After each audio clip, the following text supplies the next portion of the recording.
My name is Samantha Beacott, and I'm the president of the Saskatchewan Teachers Federation. I want to thank everyone for joining us here this morning, and especially I want to add an extra thanks to some special guests that I have joining me. So Karen Brown, who's the president of the Elementary Teachers Federation of Ontario, Clint Johnstone, the president from British Columbia Teachers Federation, and Connie Keating, who is the past president of New Brunswick Teachers Association, as well as a current vice president for the Canadian Teachers Federation. It's nice to have familiar faces here joining me today to add their voices to our conversation. So thank you for coming.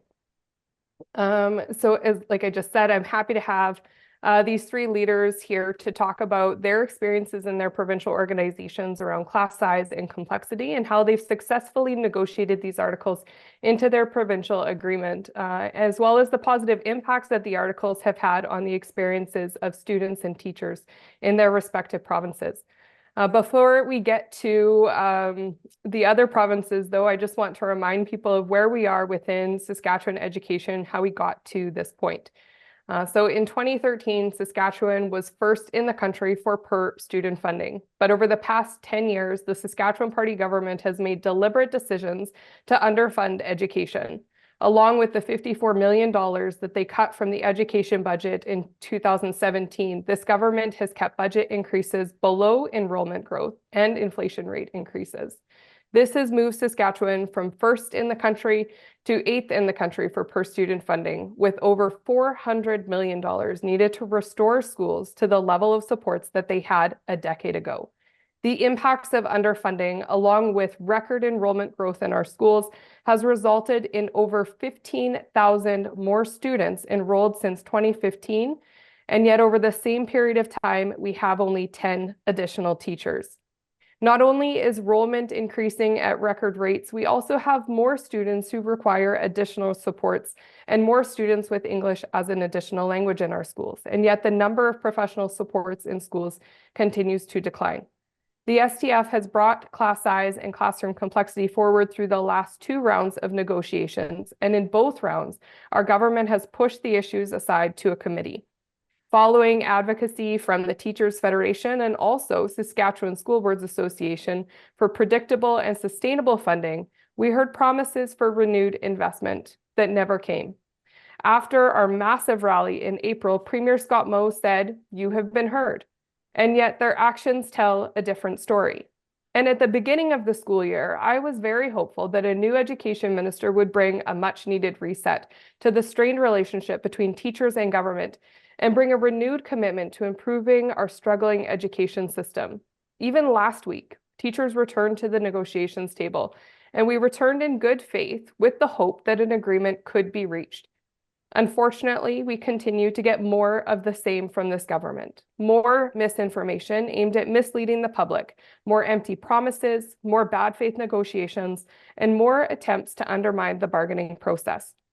The recent MOU that was intended to address classroom complexity that the government proposed outside of the bargaining process not only can be terminated at any point, but has no dispute resolution if government doesn't uphold the agreement, which is why we have argued it must be in the collective negotiations process. Not only do teachers have a right to negotiate around their working conditions, and these working conditions are directly tied to our students' learning conditions and classroom complexity, but including a clause in the provincial collective agreement would ensure government and school boards can be held accountable for their commitments.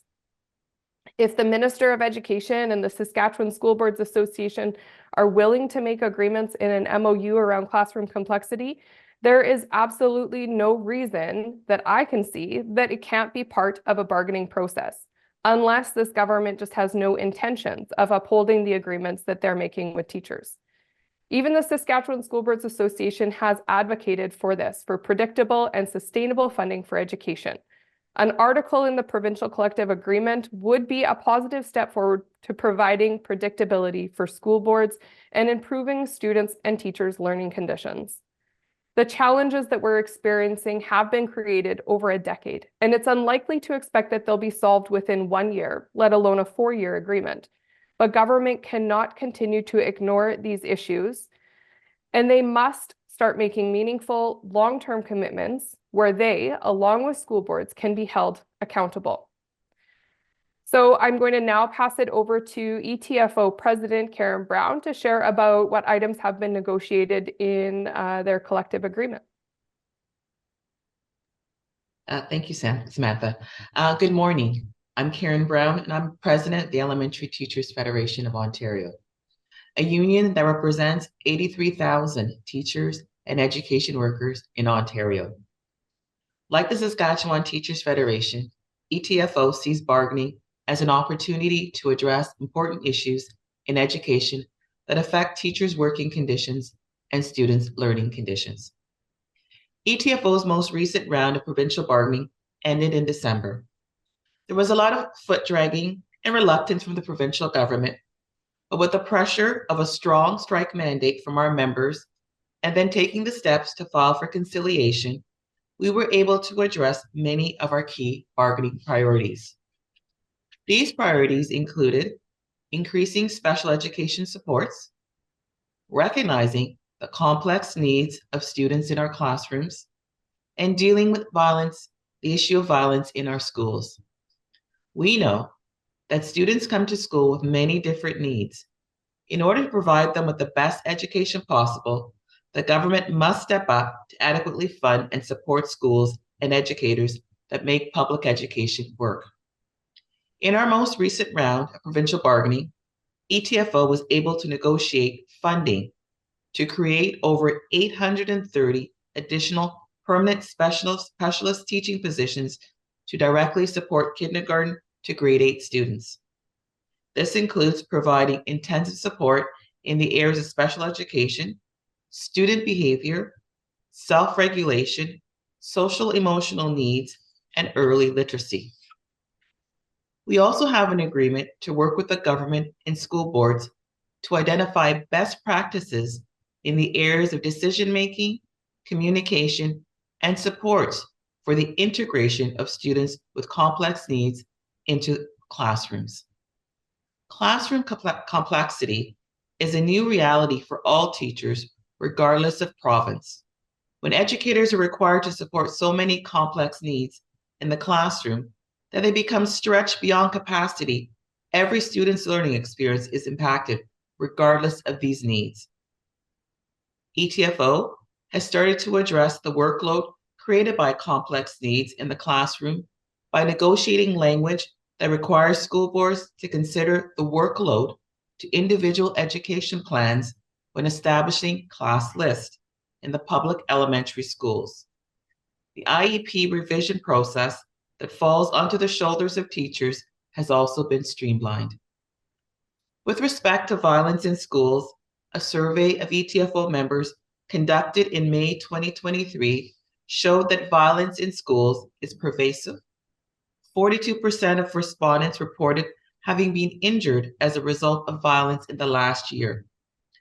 This is unacceptable and must be addressed by governments everywhere. So, ETFO went to its last round of bargaining, determined to get the government to acknowledge that violence in schools is a serious concern, and that this undermines the learning experience in our schools and is a consequence of underfunding, understaffing, and unmet student needs. In addition to the specialist teaching positions we negotiated that will be focused on direct student support for behavior, ETFO negotiated an innovative, safe teaching and learning environment language. This is a written commitment from the government that it will work with ETFO as an equal partner to revise the Ministry of Education policy that establishes codes of conduct for Ontario school boards and schools. Schools need to be inclusive, respectful, and safe places to learn. Educators and students are experiencing issues in schools that disrupt learning and safety and would have been unheard of 10 years ago. So a revision of these codes of conduct is long overdue. They require changes from the perspective of classroom teachers, particularly around the issues of behavior, consequences, and adequately addressing violence in schools. This is the first time an education union in Ontario has negotiated this type of commitment from the government, and it has potential to make real changes in the day-to-day lives in schools. Like our colleagues in Saskatchewan, Ontario elementary teachers, educators know what it's like to work with more students with higher needs without the staffing and resources needed to meet those needs. ETFO is here today to support Saskatchewan teachers, to express our solidarity with their priorities, and to confirm that positive changes for students, teachers, and schools can happen at the bargaining table when the parties work together to effect positive change. During our last round of bargaining, ETFO pushed to get additional staffing and resources for our members.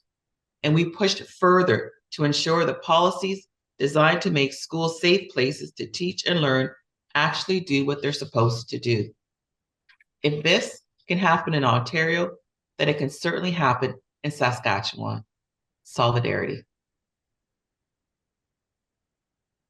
I'll turn it over to, I believe it's Clint.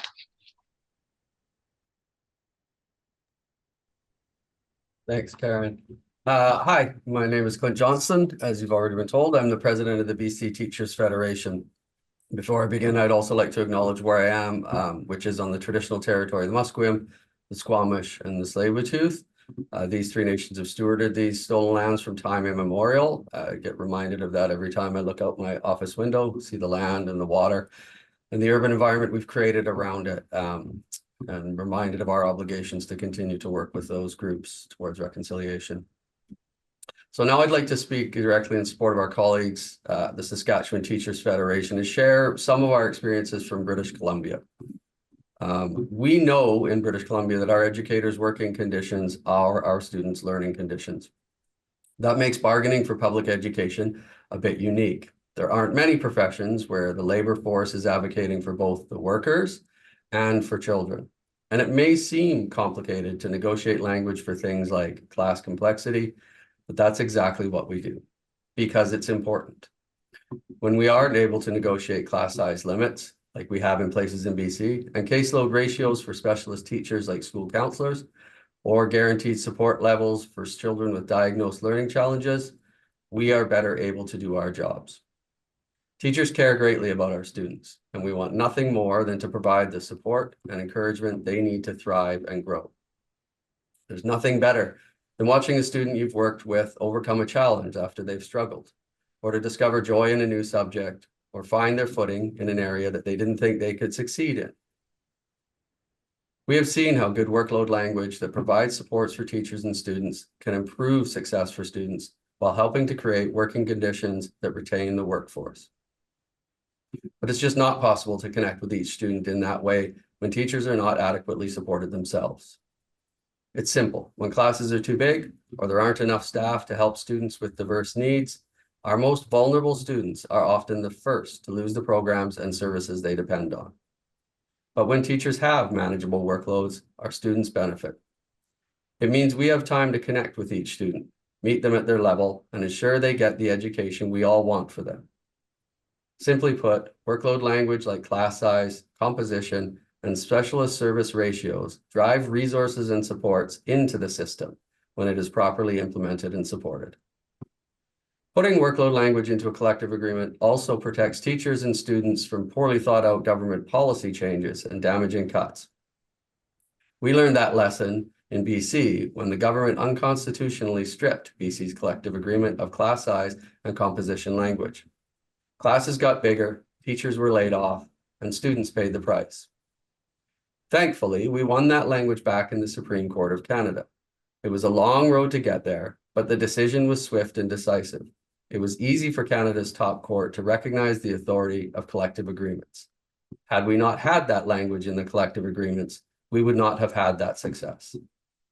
Class size and composition language is only a start, of course. We continue to fight for a stronger public education system of all members and students.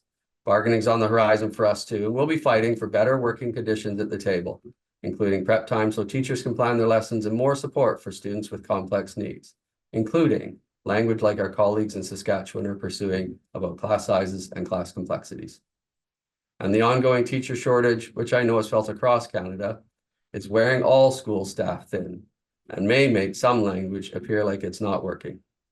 But as I said, when it is put in place and supported properly, we in BC have seen the positive impact that language specifically about class sizes, class complexity, and other issues relating to workload can have.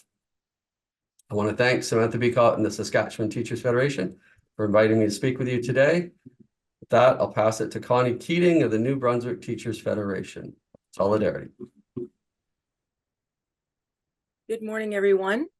As previously noted, I'm Connie Keating, past president of the New Brunswick Teachers Association, current vice president of the Canadian Teachers Federation, and I also am back in the classroom and teach at Petitcodiac Regional School here in New Brunswick. So we've had the opportunity to have both class size and prep time implemented into our collective agreement. And first off, we'll address class size. One contributing factor to assuring positive learning environments in New Brunswick is that successive governments have valued class limits to address classroom complexity. Maximum class size limits create a minimum standard to meet students' needs. Given the unprecedented population growth here in New Brunswick in both rural and urban communities, this has assured predictability for students, parents, and teachers alike. There is recognition here in New Brunswick that class size matters and makes a difference. Recent government report actually recommends further class size reductions at the kindergarten to grade 5 level, and that a number of specialists resource and guidance that those ratios be increased. In reality, teachers should not have to bargain for children's rights to a positive learning environment. They are being educated to become contributing members of society. Investing in resources that ensure a positive learning environment where quality education can occur should be every government's priority. Having the minimum standard embedded in a collective agreement assures that it remains in place when there are changes in government. It prevents that pendulum from swinging back and forth between government to government. It assists in maintaining some stability to the system. It assures equity across our school boards. And here in New Brunswick, all our school districts, all our boards have class size limits. In addition, having it embedded in the collective agreement forces the hand of the employer to properly resource children's needs. There is still a significant amount of work to do to fully address classroom complexity in New Brunswick, but class size is a key component. As previously mentioned, it allows for opportunity to build relationships and connections with students, which is well documented by several educational and psychological experts. It is the starting point to a student's success. Further, it ensures quality education. By setting maximum class sizes, educators can maintain an environment conducive to effective teaching and learning. Smaller class sizes often leads to a better student-teacher ratio, enabling teachers to provide individualized attention and support. And I can speak personally to this one. During COVID in 2021, here in New Brunswick, we had a class size cap of 15 students at this point. Our classes were divided in half, and 15 students per day did attend my high school classes. Never before in my nearly 30 years of teaching have I known my students so well, built really strong relationships, knew where they were in their skills. Day to day, our interactions were very successful. And, moving forward in testing assessments following COVID, the gaps in student learning with the students who had been in classrooms where class size had been reduced, the gaps were considerably lower. And this will go down for me as a period in my teaching career where I experienced the most success. Teacher workload and management is key when we have class size caps. Larger class size significantly increase the workload and the stress level of teachers. By establishing those class limits and collective agreements, teachers can manage their workload more effectively, leading to improved job satisfaction. And what is a key interest today is retention of teachers. Student safety and well-being. Overcrowded classrooms can compromise student safety and their well-being. Class size limits help ensure that classrooms are not overcrowded, reducing the risk of accidents and enabling teachers to monitor and support students more effectively. I think in particular of the high school science labs and our industrial arts programs, where class size significantly and safety is key. Parent and community have expectations. They expect reasonable class sizes to be maintained in schools. Including class size limits and collective agreements helps meet these expectations and fosters trust and confidence in the education system.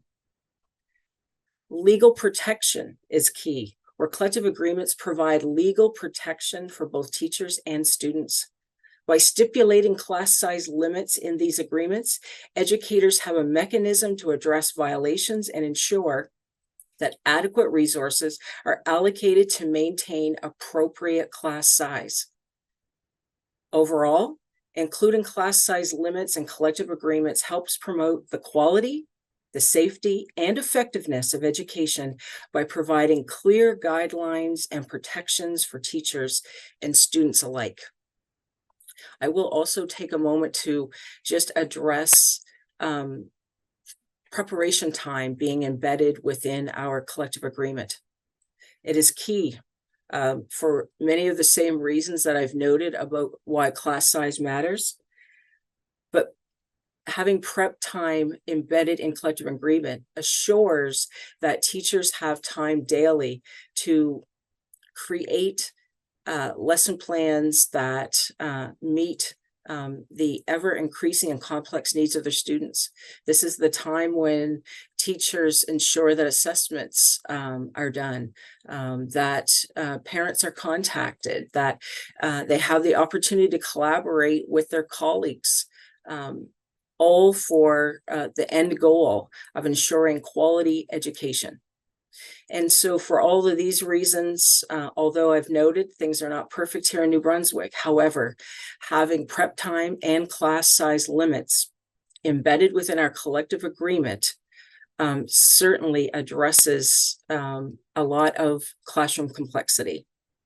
And so at this point, I certainly want to wish Saskatchewan teachers solidarity. We are certainly standing with you here from New Brunswick. Thank you. Thank you, Karen, Clint, and Connie, for joining us today and sharing your experiences and your solidarity with Saskatchewan teachers through the challenging negotiations process that we find ourselves in. I just want to highlight a couple of things that I had jotted down, although I could probably repeat everything that was said because it was exceptional. I'm so grateful to have the three of you here with us. But specifically, one thing Karen noted was addressing classroom complexity and supporting student needs would help minimize instances of violence and aggression in our classrooms. This would result in safer learning environments for students and working environments for teachers, which is something that we should all be striving for. The increase in violence and aggression in our schools across Saskatchewan has been a great cause for concern and something that is part of our conversation at the bargaining table as well. From BCTF, from Clint, the issue around teacher recruitment and retention, and I know we heard it echoed through the other comments as well, but this is a huge issue in Saskatchewan, specifically in our rural and remote areas and northern areas. We have issues with recruitment and retention, but it is not isolated to those areas. We have shortages of contract teachers. We also have shortages of substitute teachers. And so not just addressing salary and benefits needs to be part of the conversation, but getting down to the root cause of why teachers are leaving the profession comes down to classroom complexity and our working conditions. So addressing classroom complexity can help ensure that teachers are supported and can feel successful in their work, and that would lead to improved retention. And finally, Connie, one piece that I really appreciated from you is that these articles in the collective agreement should be viewed as a baseline or a minimum standard. So even if there were ratios for students to teachers or ratios for students to professional supports, those should be viewed as a baseline, not a standard that we need to get as close to as possible. We want to make sure that all students are successful and all students get the support that they need across our province. And in Saskatchewan, the different areas are diverse. And so we want to make sure that they can be locally responsive, but that there is a minimum standard in place to ensure a baseline level of supports.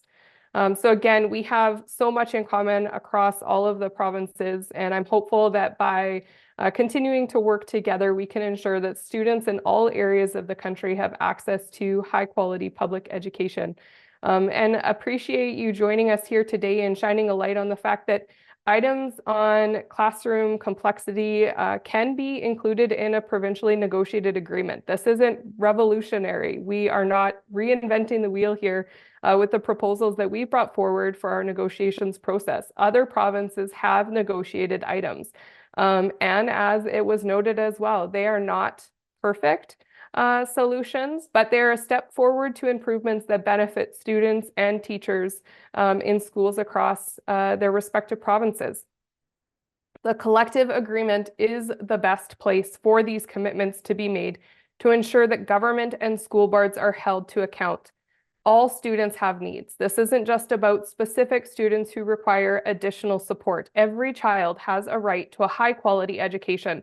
And a commitment in the provincial collective agreement wouldn't only benefit teachers, it also benefits school boards and division administration who have been challenged with difficult decisions due to constrained budgets. But most importantly, it would be for the benefit of all of our students across our province and across the country here in Canada. So again, I want to thank everyone for joining us here. If there are any questions, I'd be happy to answer questions if you raise your hand. Alec. Hey there. I suppose if any of the participants from other provinces are able to maybe chime in on this, I'd just be curious to hear what other former presidents of teachers' federations think about the current track taken by the Saskatchewan government in negotiations, because it's been a fairly bellicose round of interactions from the province, I'd say, and I'd be interested to hear how that compares with your own experience in bargaining on these specific matters.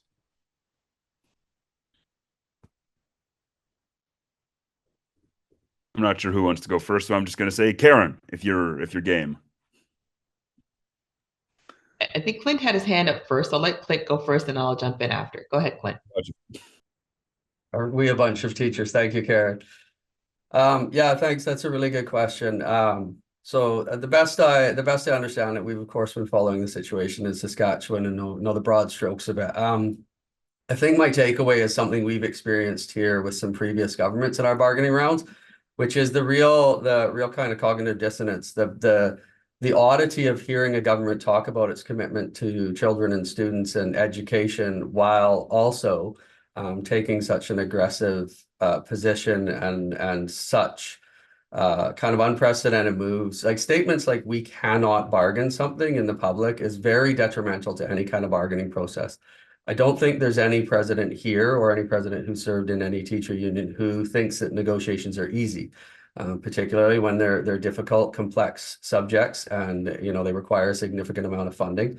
But I think it's that approach where you're talking about how much you value the system and the students, while also treating the people who, frankly, form the majority of that system with such disregard, and just straight out saying that things can't be done before you're even sitting at the table. I think that, to me, clearly shows someone who's actually not interested in those and is trying to find ways away from the table to avoid having to discuss, which we all acknowledge can be tough subjects, but subjects that need to be discussed.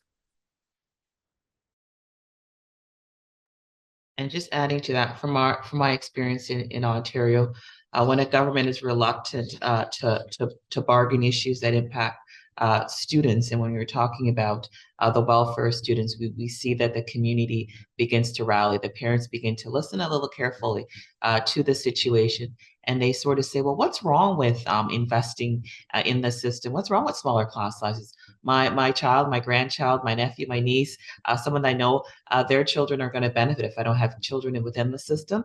And so they start asking the difficult questions.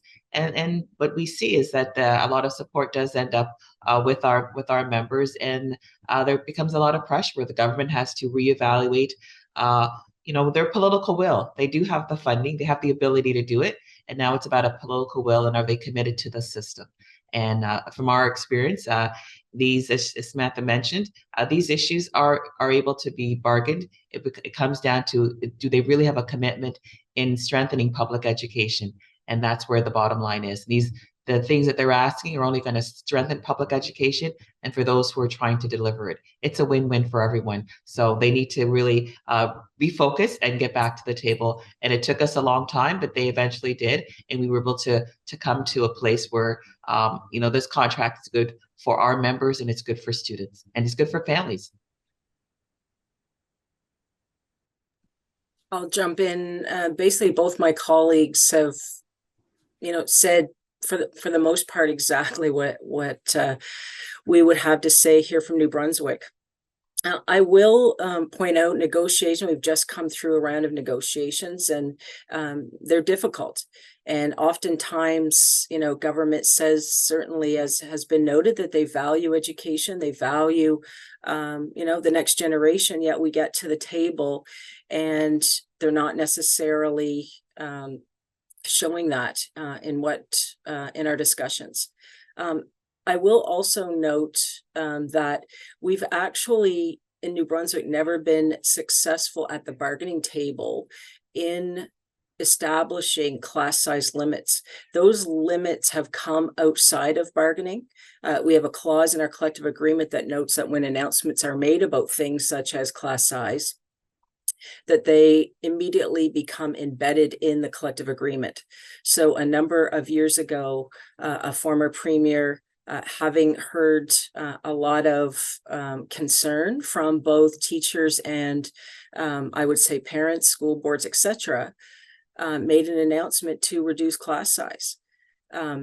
Moving forward, as I previously noted, that a recent report here in New Brunswick notes that there's a recommendation that class size reductions should occur again at the K-5 level. These discussions are ongoing, and we hope to actually reduce class size further at that level, based on research. The process of bargaining is never easy, but as again, my colleagues have noted, if governments truly value quality education, it needs to be every government's priority that it does indeed get embedded in the collective agreements. Perfect. Thank you so much. And then Samantha, I have one just for you. You had mentioned that following this February break, there was going to be an escalation. And I know that it's 48 hours of notice that you have to offer. But given that we've seen rotating strikes, given that we've seen one-day withdrawals of lunchroom supervisions, can we take a escalation to mean longer-term mass strikes across the province affecting all STF members, or what can we expect? What can we anticipate, I suppose, going forward? Thanks for that question. As you noted, there would be the 48-hour requirement to provide any announcement. And when we have strikes, we know that they're disruptive. And so ultimately, as these continue to escalate, as government continues to refuse to come back to the table with a renewed mandate, that escalation would likely mean more disruption. We have any option on the table, and we're considering all of the options available to us. But ultimately, the goal is to get back to the table where we can negotiate an agreement, not just on salary and benefits, which is what government wants to reduce it to, but also around protections around our working conditions with classroom complexity articles. And I suppose the last one for me, I see other people have their hands up, but Samantha, do you think that the sort of limited approach that you've taken has been effective? Because again, when we're looking at support for the STF right now, it seems to be quite high. So I suppose if one might think that wanes over time, why not essentially strike when the iron's hot and do something like this now? Why not do larger scale job action when you have public support going in your favor, where if it is going to be disruptive to people's lives, that there might be a bit more leniency or a bit more of a relaxed feeling from the public on that? Well, I would just reiterate one thing that my colleague Connie, I think, had said in her comments was around when we're having these conversations, parents become more aware of the issues. And so while the actions are disruptive, I think that they're seeing through those actions and recognizing that the conditions that students are learning in and day out is more disruptive to their learning than any of the actions that we have taken so far. And so I think at the core of what we have put forward, parents have our backs. And I even saw a poll as recently as this morning where 2/3 of the respondents supported teachers. And that included people with students in schools as well as individuals who don't have students in schools.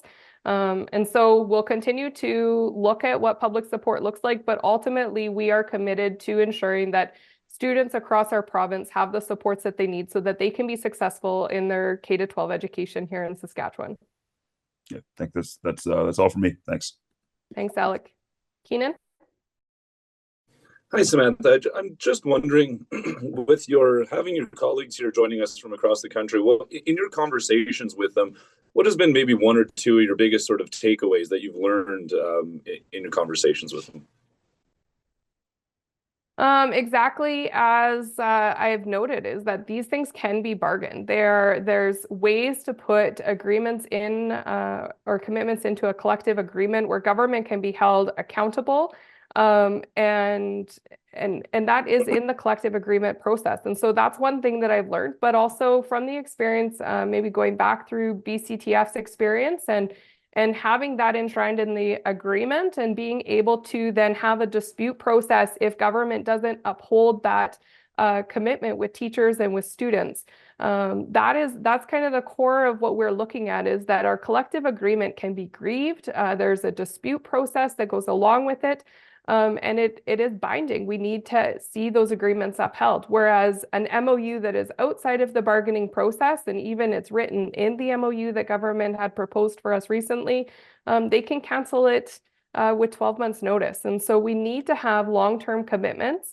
And I guess the other piece I would take from them, from all of their experiences, is that these aren't quick solutions. These are complex problems. That's why it's called classroom complexity. It's a big issue. It's hard to define sometimes, and it's not a specific maybe checklist of solutions that can be agreed upon, and then everything is done.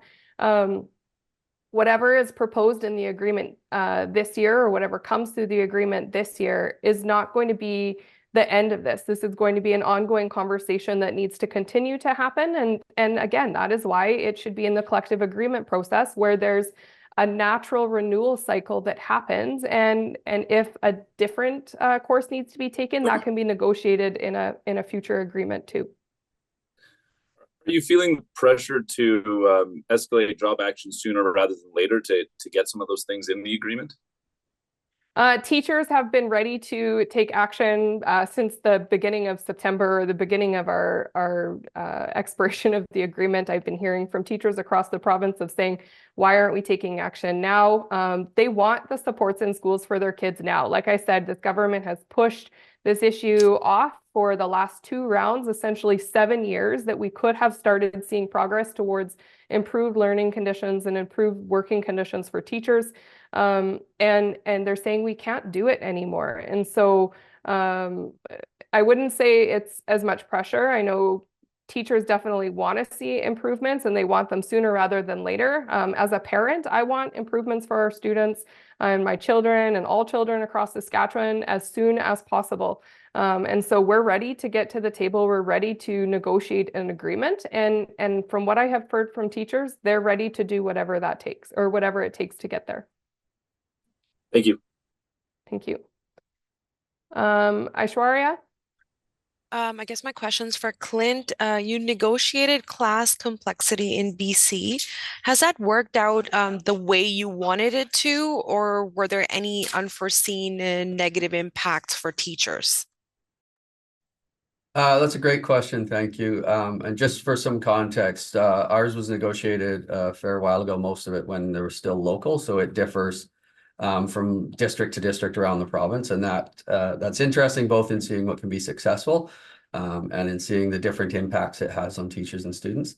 I would say that overall, the success is good when the language is properly implemented and supported.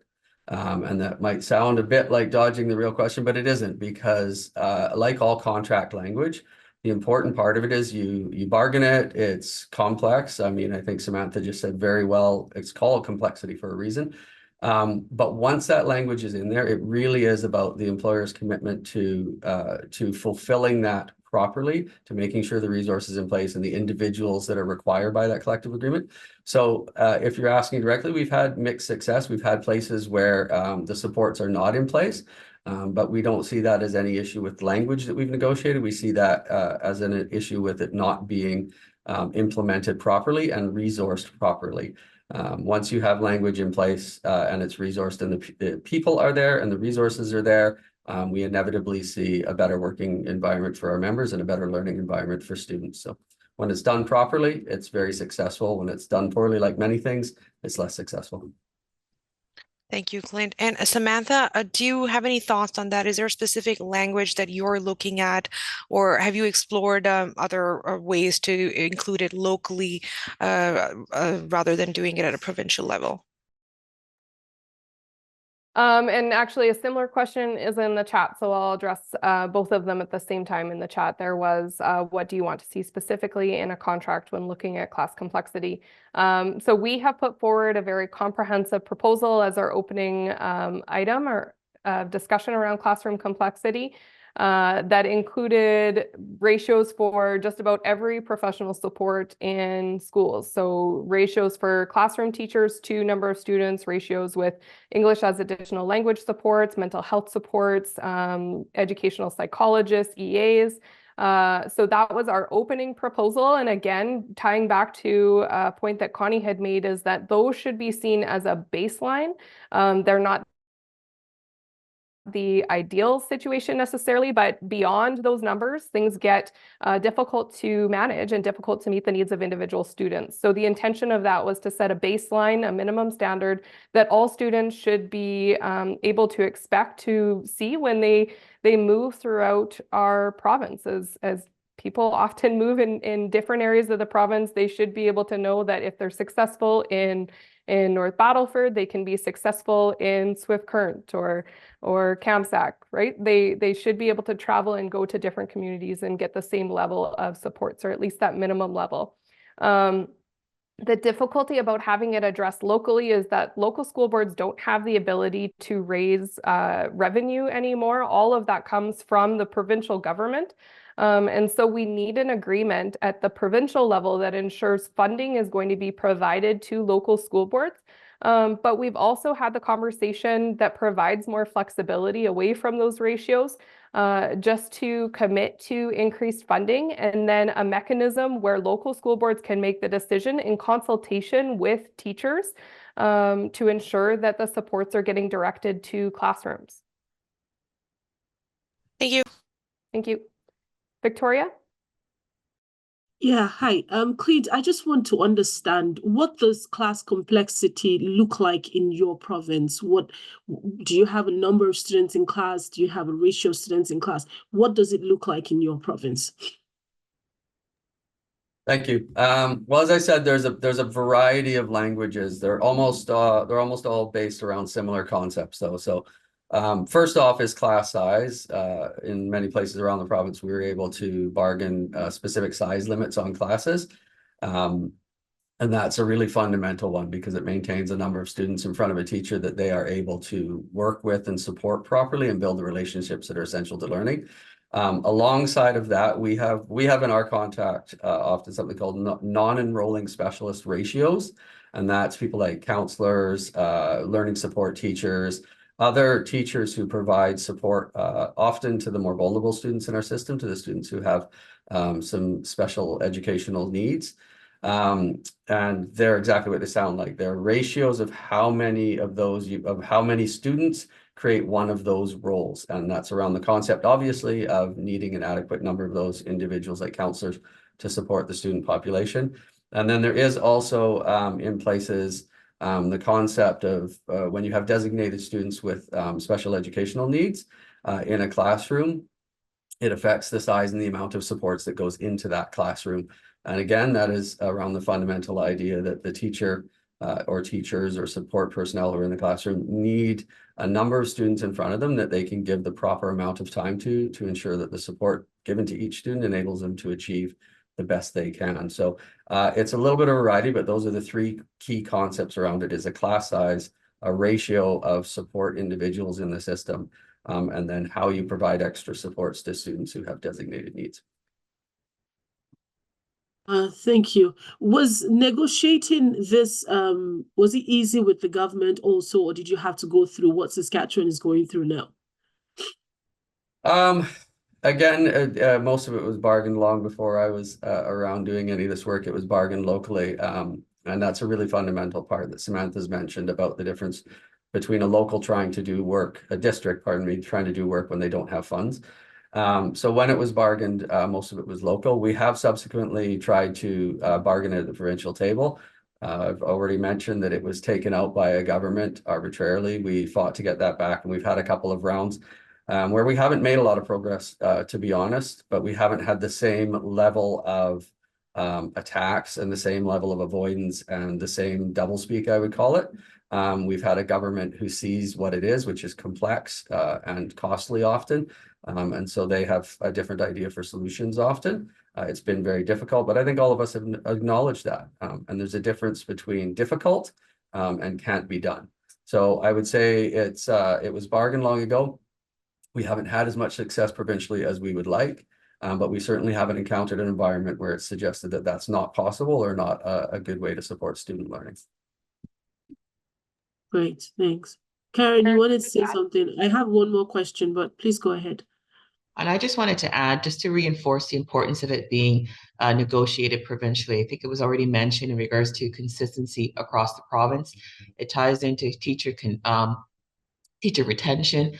Teachers moving throughout the province want to know wherever they're going to work that they can expect the same type of environment, the same type of supports and resources, and so do parents. So they don't want to rely on, depending on what district that they live in, the type of supports that they're going to have to get there for their children and moving them here and there. So it's very important that the level of government that has the funding, the resources, is the one that you're directly negotiating a contract with. And as was mentioned, a contract that has it can be grieved, it can be tested. There's a level of accountability. There's a level of a reinforcement if the boundaries aren't being adhered to. And that helps the parents and the teacher. So if you're a parent and the class size should be a certain ratio and your child is supposed to be getting certain supports and they're not there, you can go to the school board and say, hey, what's happening? You're not following through on your obligation to me as a parent. And the teacher can do the same thing. We're supposed to have the numbers at this particular level so that I can provide supports for the students so that we can all get the same outcome. They're looking for success.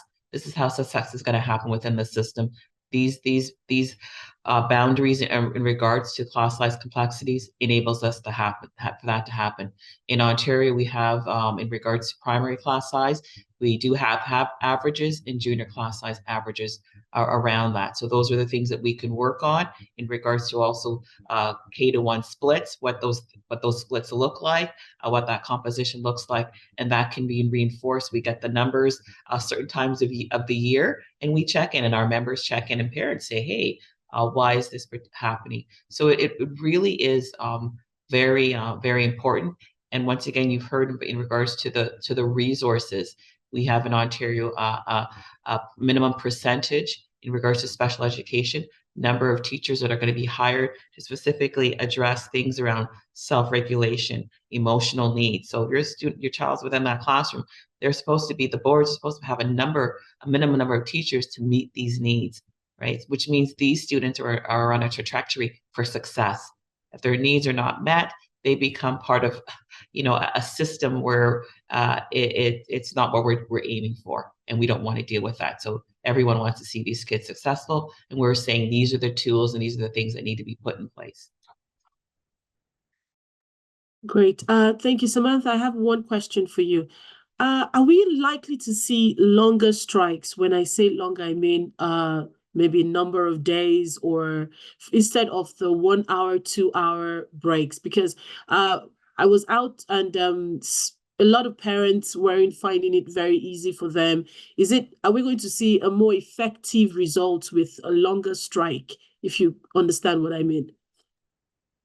Potentially, like I said, all of the options are on the table. We're not ruling anything out in terms of what our plan is going forward. But we would love not to have those things. And we would love to have negotiated an agreement before even having any sanction action taken within Saskatchewan. But in terms of our plan going forward, we do have a plan. It is strategic, but the goal is to get the government back to the table and willing to address the priorities that teachers have put forward, specifically class size and class complexity. Last week, you said you weren't going to go back to the table until certain conditions have been met. Is there, what are you hearing as regards those conditions now? I've heard that government has a room available for us to negotiate in, but they haven't brought forward a new mandate. And so we've also heard the Minister of Education say he doesn't want to bring committees into Regina and have coffee and sandwiches if there's no purposeful actions that are coming out of those committees. And that's how I see bargaining. I mean, government has used taxpayer dollars to villainize teachers and make them seem that they are greedy, and to mislead the public about the realities that students and teachers are facing. And again, with negotiations, if they want to book a room and have us sit there and teachers be the ones talking and government saying no, to me, that's not a good use of taxpayer dollars. It's not a good use of anyone's time either. And so we need to have a renewed commitment to be willing to have conversations at the negotiations table where both sides can be satisfied in this process. We aren't putting anything forward saying that this is the be all end all.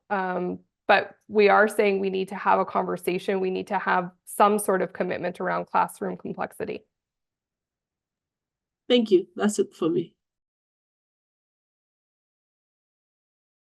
Alec? I got just one more here. Premier Mo was taken off to India for a trade mission. Given that he's been fairly silent throughout the breakdown in negotiations, what are you taking away from the fact that our premier is leaving country amidst all this? Well, it shows where his priorities are for sure. As I've said before, these are issues that could have been addressed through the 10 days of negotiations at the table that started back in May of last year, the 5 days of conciliation. Government hasn't engaged in meaningful negotiations throughout the entire process. They've provided take it or leave it offers, and really they're ignoring the real problems that students and teachers are facing in classrooms right across Saskatchewan. But I'm not surprised, honestly. It's right in line with all of the other actions that we have seen from this government. Public education has not been a priority. Children and their needs have not been a priority of this government. And teachers and the public are standing up and saying it's time to listen. It's time to invest and make a real investment in kids and in public education. And it's time for government to listen. We have submitted or from our records of what we're able to see through Tell Them Tuesday, there's been over 52,000 emails sent to government in the last month. If they're not listening to that, they are not just ignoring teachers, they're not just ignoring children, they are ignoring Saskatchewan and the needs of Saskatchewan. And so, like I said, I'm not surprised he's taking off to India, but it is definitely disappointing. Yeah, thanks. That's all for me.